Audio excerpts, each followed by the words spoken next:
I hope you're having a real happy Sabbath. I decided to bring this one outside because this is where a lot of the heavenly energy is being stored up right now. You know what I mean? So, shalom, shalom, Hebrew Israelites. If you are a Christian, like a Seventh-day Adventist, Jehovah's Witness, Church in God in Christ, non-denomination. If you're tuning in, welcome. This is a Hebrew Israelite archaeology channel, and this is what we do: archaeology. And what does archaeology entail? Well, you should take a look at my past histories in archaeology as far as working, you know, doing things for a church that I'm no longer a part of, which is the Seventh-day Adventist Church where I was born and raised in. I'm no longer a part of them. But anyway, we have done some tremendous work in the past, me and the Seventh-day Adventist Church, as well as other archaeologists like Ron Wyatt, if you're familiar with Ron Wyatt, okay, and his discoveries. So let's go to 1 Samuel. All right. We're going to talk about the evil inside man. You ever seen that movie, Inside Man, with Denzel Washington? When this group of individuals got out of prison and decided they was going to rob a bank.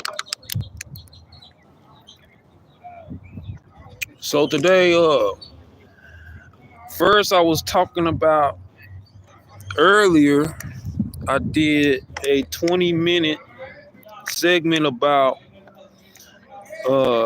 your enemies being of your own household. I'm gonna recover that, as much as possible. I'm gonna review that, and we're gonna go back over that again, as much as possible.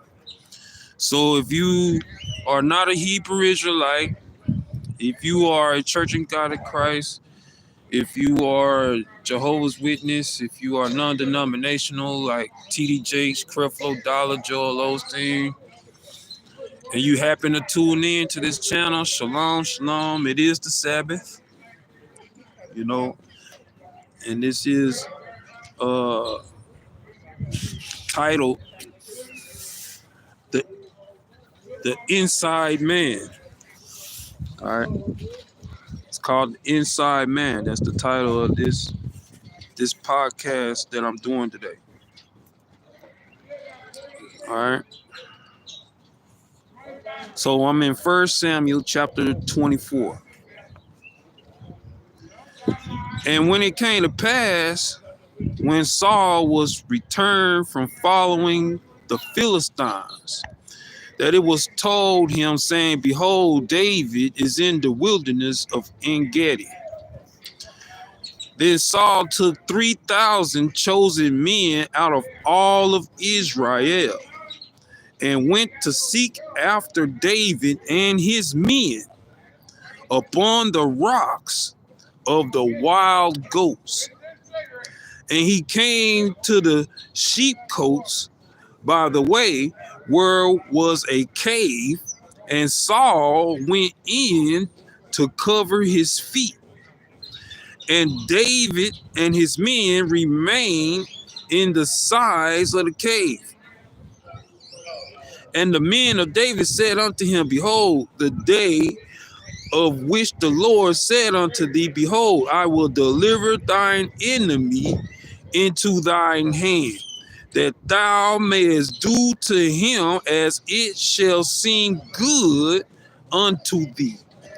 Then David arose and cut off the skirt of Saul's robe privately. And it came to pass afterward that David's heart smote him, because he had cut off Saul's skirt, or the hem of his garment. Okay. He said unto his men, the Lord forbid that I should do this thing unto my master, the Lord's anointed, to stretch forth my hand against him, seeing he is the anointed of the Lord. So David stayed his servants with these words, and suffered them not to rise against Saul. But Saul rose up out of the cave and went on his very way. So verse 8, David also arose afterward and went out of the cave and cried after Saul, saying, my Lord the king. And when Saul looked behind him, David stooped with his face to the earth and bowed himself. And David said to Saul, wherefore hearest thou men's words, saying, behold, David seeketh thy hurt? Behold, this day thine hands and thy eyes shall see how it is the Lord that has delivered thee today into mine hand in the.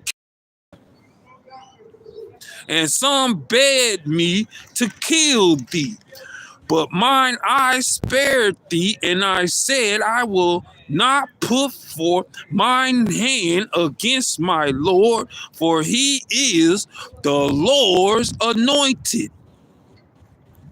Verse 11, moreover, my father, see the skirt of thy robe that is in my hand, for in that I had cut off the skirt of thy robe and killed thee not. Know thou and see that there is neither evil nor transgression in my hand, and I have not sinned against thee, yet thou huntest my soul to take it. The Lord judge between me and you, and the Lord avenge me of thee, but mine hand shall not be upon thee. As said the proverb of the ancient, wickedness proceeded from the wicked, but my hand shall not be upon thee. After whom is the king of Israel come out? After whom dost thou pursue? After a dead dog? After a flea? The Lord therefore be judge, and judge between me and thee, and see that, and plead my cause, and deliver me out of your hands. And it came to pass, when David had made an end of speaking these words unto Saul, that Saul said, is this thy voice, my son David?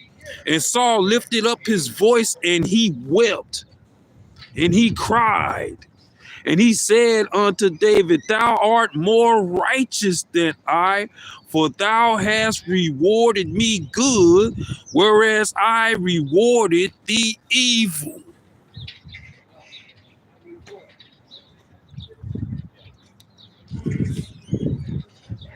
You ever heard of a terminology that you will bring hot coals upon the heads of those that seek to do you hurt when you do them good, when you do righteous? They are led into a pit of fire because they are expecting you to return revenge and get revenge for the evil that they have done to you, but it eats them up. It eats them up. It eats them alive, because you return righteousness and you return good unto people who intended to do you hurt, harm, and danger, and all the evil that is in them, where they initiate upon you. But you return good upon them according to the scriptures. It eats them alive because their conscience can't take it. Their conscience can't take it. All right. And thou hast shown this day how that thou hast dealt well with me, for as much when the Lord had delivered me into thine hand, thou didst not kill me. Verse 19, for if a man find his enemy, will he let him go well away? Wherefore the Lord reward thee good for that thou hast done unto me this day. All right. Now, let's go to 2 Samuel. Put a pin in that. Let's go to 2 Samuel. Let's go to chapter 21. Verse 1. Then there was a famine in the days of David for 3 years, year after year, and David inquired of the Lord, and the Lord answered, it is for Saul and for his bloody house, because he slew the Gibeonites. And the king called the Gibeonites and said unto them, now the Gibeonites were not of the children of Israel, but of the remnant of the Amorites. And the children of Israel had sworn unto them, and Saul sought to slay them in his zeal to the children of Israel and Judah. Wherefore David said unto the Gibeonites, what shall I do for you? And wherewith shall I make the atonement, that ye may bless the inheritance of the Lord? And the Gibeonites said unto him, we will have no silver nor gold of Saul, nor of his house. We don't want silver, we don't want gold, and we don't want your house. Neither for us shall thou kill any man. We don't even want anybody's life. All right. Neither for us thou shalt kill any man in Israel. And he said, what ye shall say, that will I do for you. And they answered the king, the man that consumed us. The man that consumed us and that devised against us that we should be destroyed from remaining in any of the coast of Israel.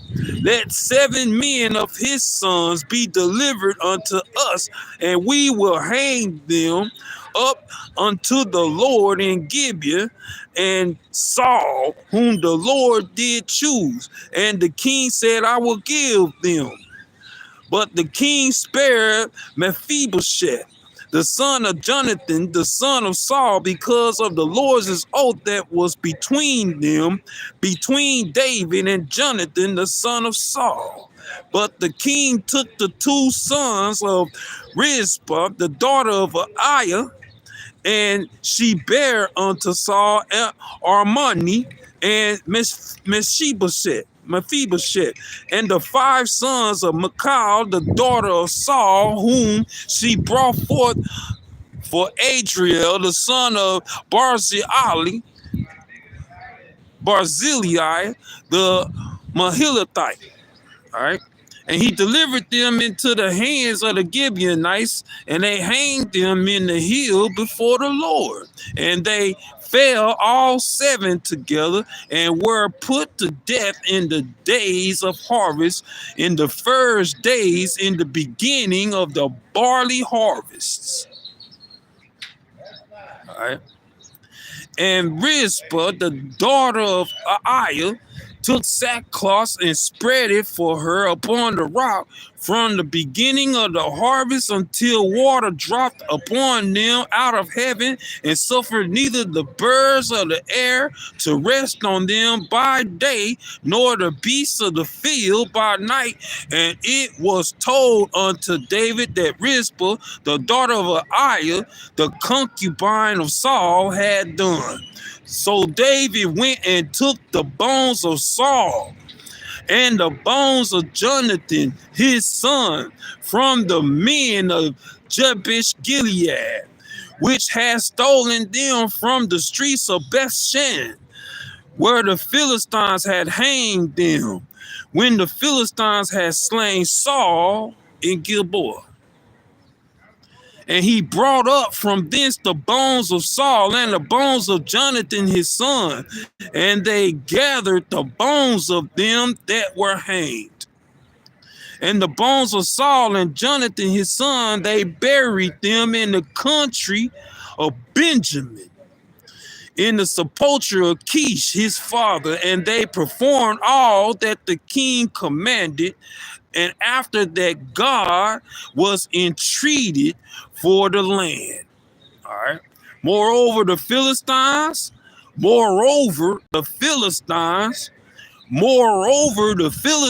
had yet went to war against Israel. And David went down, and his servants with them, and fought against the Philistines, and David waxed faint. There was already a famine in the land for 3 years, and now they're at war. Can you imagine that?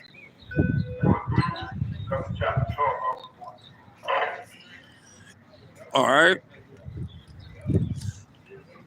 Let's go to verse 19. And there was again a battle at Gob with the Philistines, where Elhanan, the son of Jeroboam, and the Bethlehemite slew the brother of Goliath the Gittite, and the staff whose spear was like a weaver's beam. So it was war all around them. And you think, can you imagine having to go to war and there's a famine in the land for 3 years? Can you imagine having to make the god-awful decision? Well, first we got to figure out why this famine is going on in the land for the last 3 years.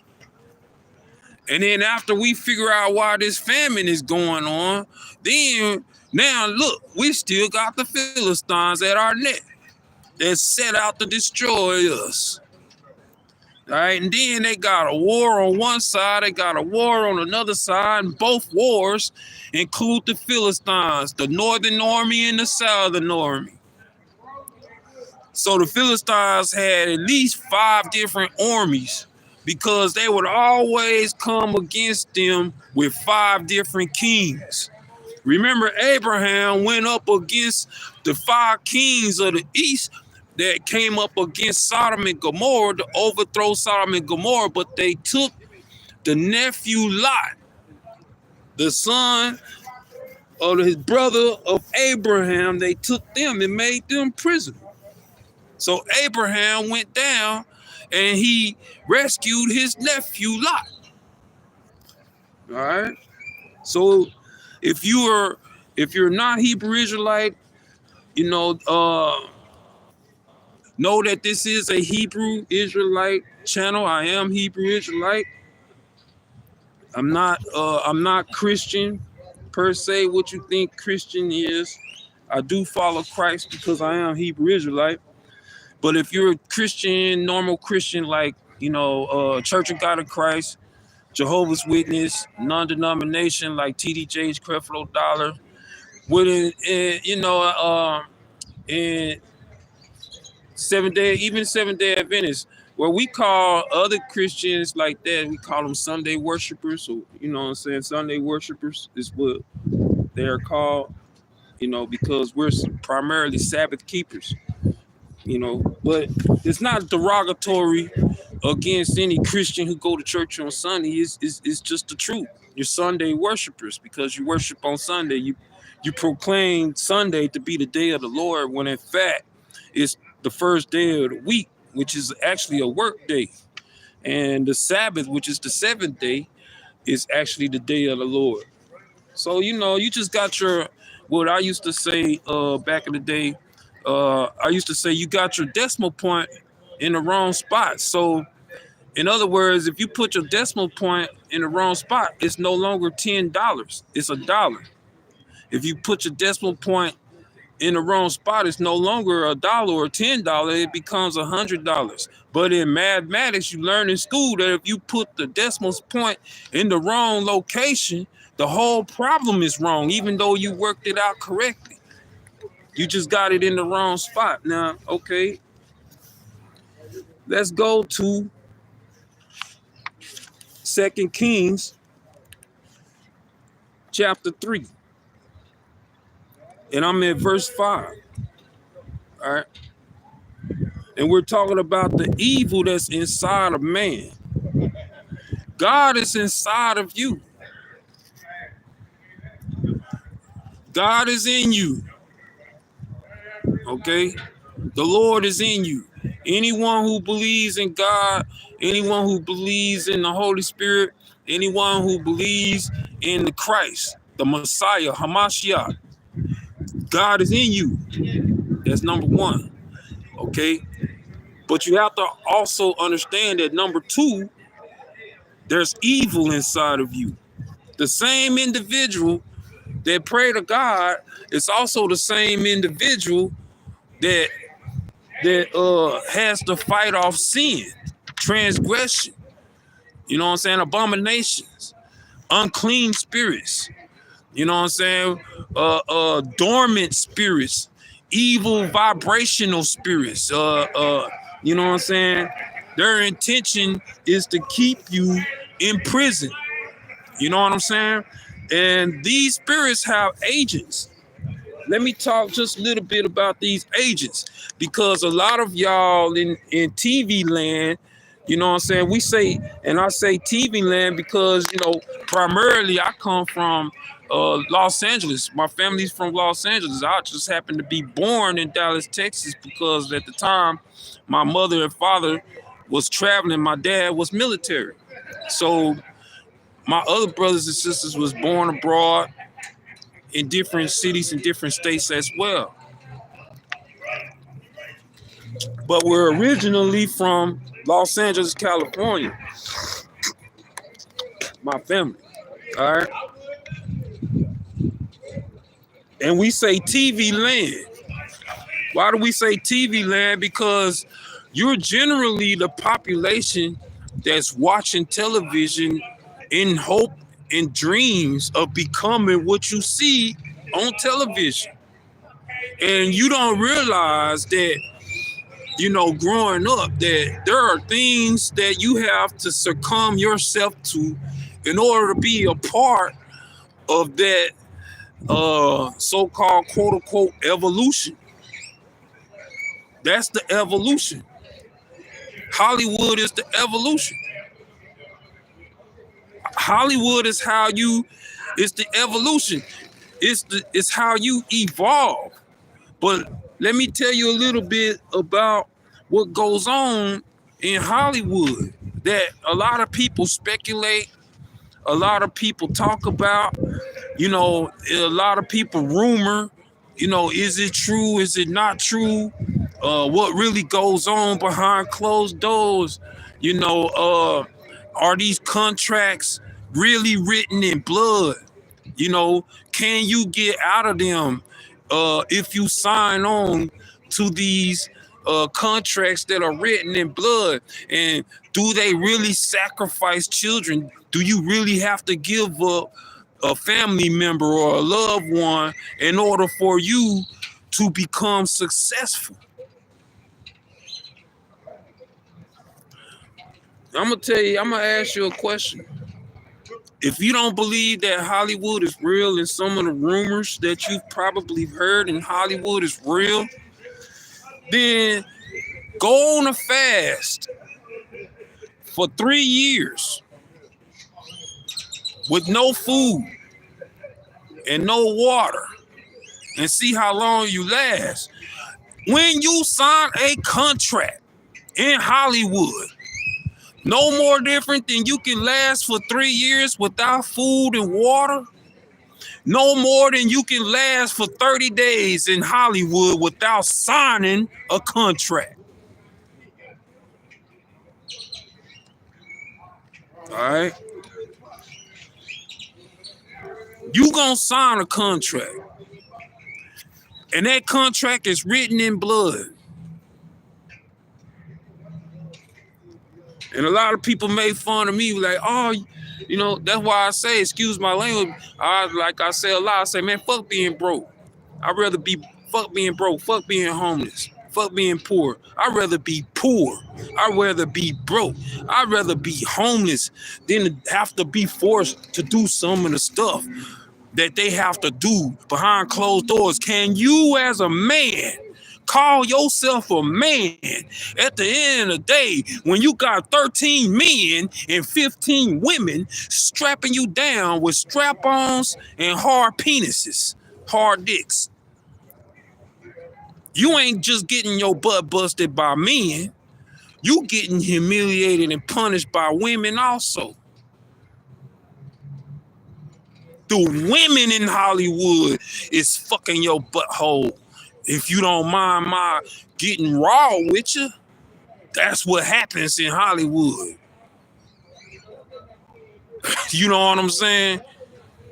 You probably seen it on a movie, because if I seen it on a movie, you done seen it on a movie, and I'll give you the white guy's name. His name was Jim Carrey, and it was called Me, Myself, and Irene. And if you remember that movie, he was schizophrenic. He was this, he was that, and he had multiple personality syndrome disorders going on in that movie. It was called Me, Myself, and Irene. But there was a scene where he had sex with Irene, and Jim Carrey was being reminded by Irene, hey, this dildo, you know what I'm saying, it was up in your ass. Can you imagine you being a man and dressed inside of a gimp suit with a ball, big old ball or something, gagging your mouth where you can't speak,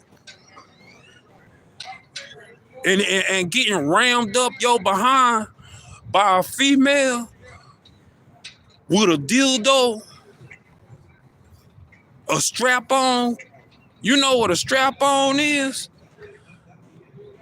Can you imagine a woman strapping on? And I'm talking about someone like Tisha Campbell Martin. And I met Tisha Campbell Martin in person. Beautiful woman. Beautiful woman, evil spirit. Beautiful woman, evil spirit. Tisha Campbell Martin. What a love the fucker. Had all the day to talk to her. And what was that boy name at the time? Ricky Smiley. All right. And another dude was there at the time. His name was it's two brothers that are comedians. It was Guy Torrey. I think the other one is Joe Torre. His other brother named Joe, but I think that was Guy Torre that was there. And Guy Torre was playing on his one television show, kind of like a spin-off of A-Man. He was like, "What's happening, Revy Rev? Revy Rev?" You know what I'm saying? That one. Not the one, I think that's Joe Torre that was in Poetic Justice. I think that was Joe Torre. But Guy Torre was there at the 97.9. I had a meeting with them. And, you know, there was something that was trying to be put together from a couple of friends of mine. Just a little long story short. You know, it was kind of like a talent show, play, movie, you know, fundraising type of thing where we was putting together for black artists that couldn't make it inside of Hollywood. So this is what we was putting together. And my mom's, I call her my mom's because she's Jamaican, you know what I'm saying? And she just kind of filled in that spot after my mom passed away. And she was like, see if you could get Ricky Smiley, if he will agree. She wanted to get Steve Harvey because she particularly liked Steve Harvey herself. And I was like, well, I'll go up there and I'll talk to him.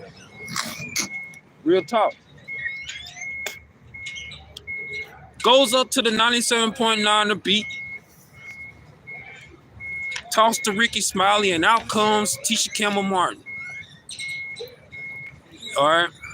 So she takes a gander at me. We gets to talking. She sits down and she's flabbergasted. And she's like kind of flirting with me on the side with her eyes and things like that, and gestures and body gestures and the body language and everything. She was very kind of sexual at the time. You know what I'm saying? And I kind of understood that, like, if we go through with this, I was going to have sex with Tisha Campbell Martin. You know what I'm saying? And I was like, this ritual thing is out of control. You know what I'm saying? I don't want to get into details, but needless to say, they didn't come aboard to help with the project and things like that because you had of the morals and things like that I have. You know what I'm saying? Morals. True story, by the way. True story. You know what I'm saying? So let's get into a little bit more of the evil that's inside of man. As much as God is inside of you, Christ, the Hamashiach, the Messiah said this. And I've always just called Christ Lord. I never really called him Jesus. Even when I was growing up in Christian churches, like the Seventh-day Adventist Church or Church of God, I never felt comfortable with calling him Jesus. Never. Because I was understanding from something that I was taught since the kindergarten, first grade, second grade. I had this white teacher. She had told me and taught me. And the classroom wasn't like I was the only person in the classroom, but she had taught, especially me, because she paid more attention to me than anybody else in the class. I guess probably because she was flabbergasted behind my name. You know what I'm saying? My name, Josiah. And she realized my middle name was David, so she was really highly flabbergasted. But she said she taught the class that there was no letter J's back then. She was adamant about it. I was like, so how can his name be Jesus? There's no letter J's back then. What you mean? I had a real smart mouth being from, my family from California. We gonna ask some questions, you know what I'm saying? You can't just teach us something, you know what I'm saying, and then we don't have no questions. I was like, what you mean? How can his name possibly be Jesus if there was no letter J back then? We say it all the time, Jesus, Jesus, Jesus, Jesus, Jesus.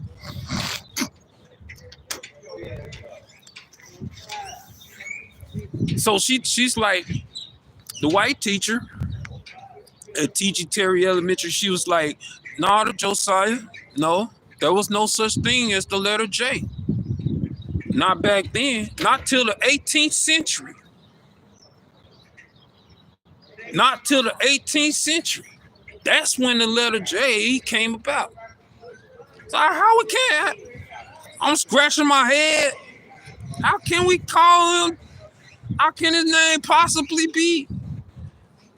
Go home and ask my mama and daddy, mama, daddy, you know that there was no letter J's until like the 18th century? Like, yeah, we know.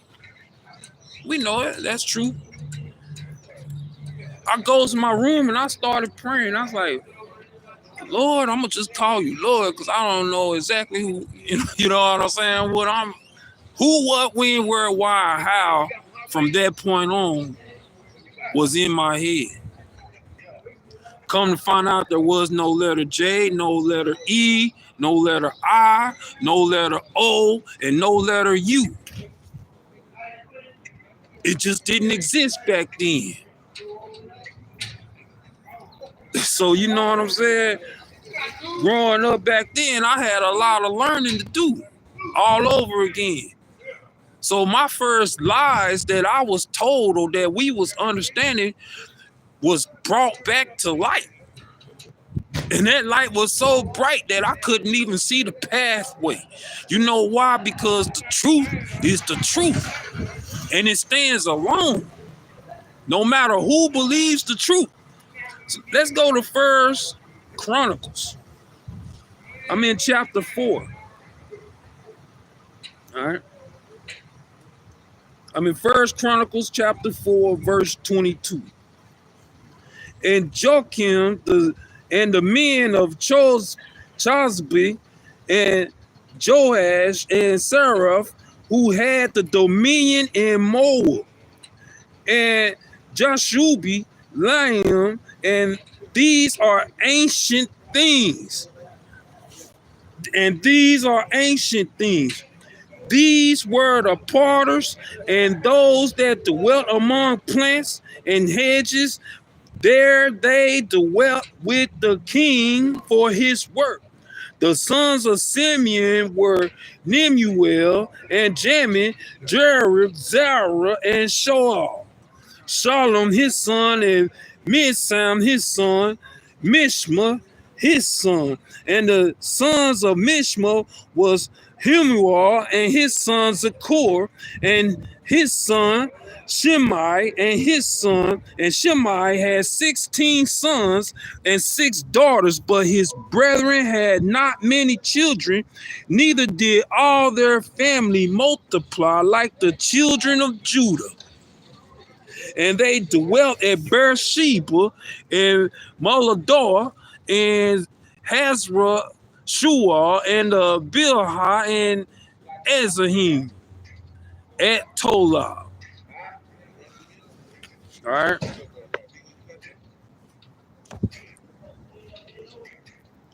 Let's go to verse 39. Forgive me if I mispronounce some of these names. I mean, it's rather a little bit difficult. You know what I'm saying? These names are some weird names, man. For real. All right. And they, verse 39, and they went to the entrance of Gedar, even unto the east side of the valley, to seek pastures for their flocks. And they found fat pasture and good, and the land was very wide and quiet and peaceable.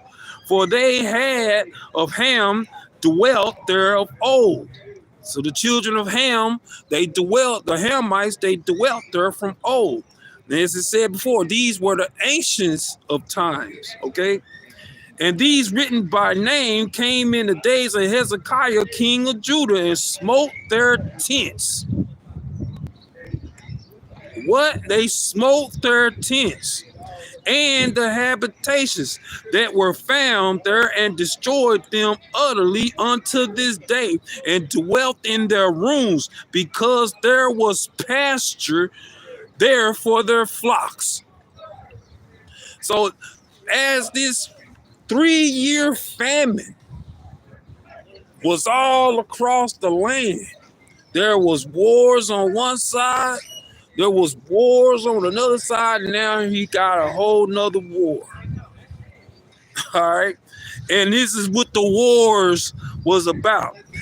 Verse 41, and these written by name came in the days of Hezekiah, king of Judah, and smote their tents and the habitations that were found there, and destroyed them utterly unto this day, and dwelt there in their rooms. Why? Because there was pasture there for their flocks.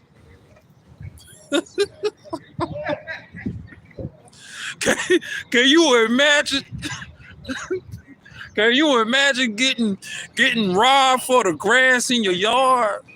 Ain't no please stay off the grass, please. Ain't none of that. All right. They got robbed. They for the pasture so they can feed their flocks. Hey, you talking about what's evil? Come on, man. So they can feed the flocks. Oh, shoot. They had to feed their flocks, and the flocks had to eat so that they can make the daily sacrifices so that the people could eat and survive. Y'all don't understand, man. All right. Maybe you do, you just probably don't all the way get it. All right. You probably just don't all the way get it. All right. 41. And these were written by name that came in the days of Hezekiah. But this information that I'm reading on 41, let me rephrase it so you can understand what's actually being said, all right? And this information that was written down came in the days of Hezekiah, king of Judah, and smote their tents and the habitations that were found there, and destroyed them utterly until this day, and dwelt in their rooms, because there was pasture there for their flocks. So, hey man, don't take this personal. But I gotta feed my sheep. Don't take this personal. All right? Don't take this ass whooping personal. All right? 42. And some of them, even of the sons of Simeon, 500 men, went to Mount Seir, having for their captains Pelatiah and Neriah and Rahiah, okay, and Uziel and the sons of Ishi. And they smote the rest of the Amalekites that were escaped, and dwelt there unto this day. Don't take it personally, man. But there's a famine going about from one end of earth to the next. And we gonna destroy you Amalekites exactly like what the Most High told us to do. And we're gonna put the Amalekites to death. Man, the land belongs to us so that we can feed our flocks.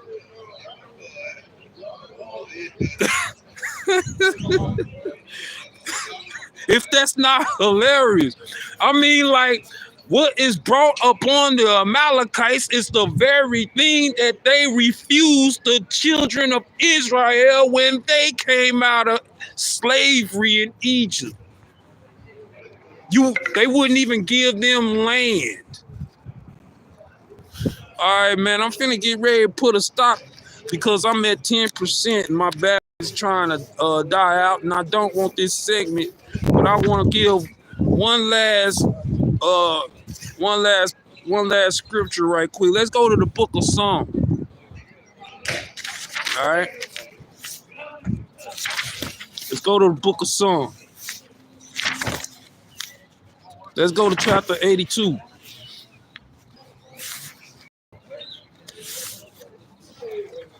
All right. Psalms chapter 82, verse 1. God standeth in the congregation of the mighty. He judgeth among the gods. God standeth in the congregation of the mighty. He judgeth among the gods.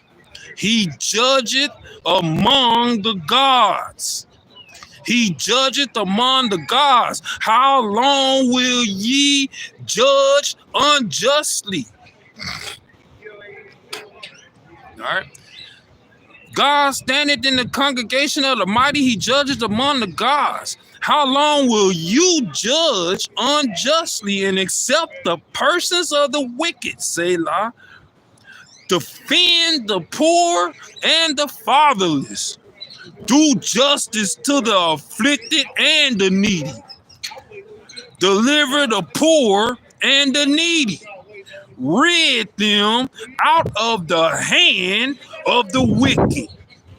For they do not know, neither will they understand, that they walk on in darkness, and all the foundations of the earth are out of course.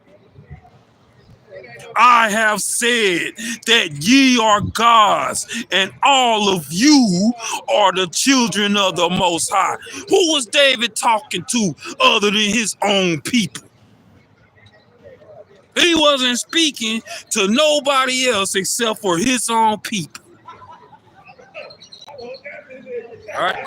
I have said that ye are gods, and all of you are children of the Most High. But ye shall die like men and fall like one of the princes. Arise, O God, judge the earth, for thou shalt inherit all nations. You got to go back and reread what David is saying. Read it over and over and over again till it sink in. What is he really saying? He said, look, God standeth in the congregation. What congregation did he have attend a meeting with? Once a year. Feast of unleavened bread, the Day of Atonement, Passover, Shabbat, Sabbath. Okay? The Feast of Purim. Come on, man. The Day of Jubilee. God standeth in the congregation of the mighty. He judgeth among the gods. So if he was standing in the congregation of the mighty and judge among the gods, then who was David talking to? Nothing more than his own people. All right, now, I'm going to put a little stop to this right quick because, like I said, my battery is going dead and I don't want, I got to go charge up my phone and stuff. All right, so understand now that you understand that David was calling his people gods in the congregation of the mighty, right? That's what he says. That's what God said. David wasn't calling you nothing more than God was calling you. But then you got to understand what color was David? Who was his people? And why is it so important for everybody in this book to be colored a white man with blonde hair and blue eyes? You don't understand the power of words. If we make Adam and Eve white, we make Cain and Abel white, you make Moses white. According to the movies that come out of Hollywood, Pharaoh was white.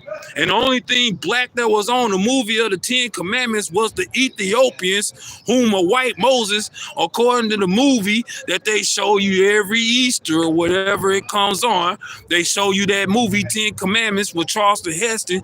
They got a white Moses and a black Ethiopians. If they could turn the Ethiopians black, and from black to white, they would. They would have a whole list of white Ethiopians. They would turn them white if they could.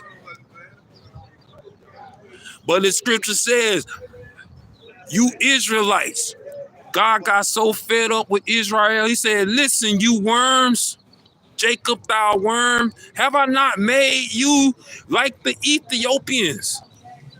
Can a leopard change his spots? I made you just like the Egyptians and the Ethiopians, all alike. You're all the same to me. A leopard can't change his spots. Well, then you can't change your skin color. But you see how important it is Let me talk to you in the version as if I was a white man. If I was a white man, I would make everybody in this book white. Adam, Eve, their children, Moses, Joshua, David, especially David, king over Israel. I would definitely make him white. I would probably give you Goliath and make him black.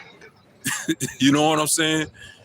So that you can feel kind of cursed. All right. I would make everybody white. I would make them all white. Christ, the one you call Jesus, I would make him white. If I was a white man, I would paint everybody white. And God that sit on the throne, I would make him a white man. You know why? I'll give you one good reason why. Because you're not gonna me. I'm gonna conquer you. You're not gonna rule over me. I'm gonna rule over you.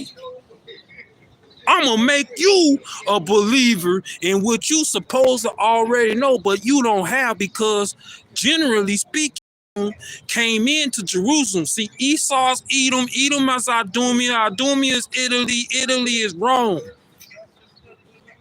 Jacob and Esau was brothers. Esau came out red and hairy, and his blood showed forth through his skin. That's the reason why they called him Esau, because his blood showed forth through his skin.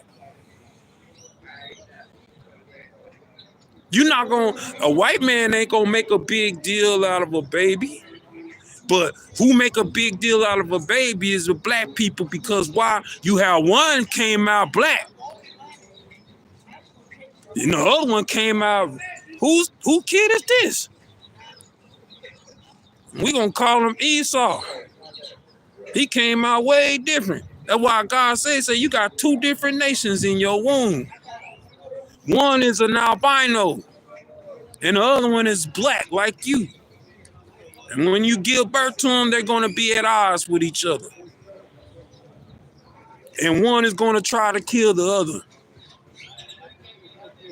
And there's a complete history of this in other books that is not in the Bible, like the Apocrypha, the book of Enoch, the book of Jubilee, the book of Jasher,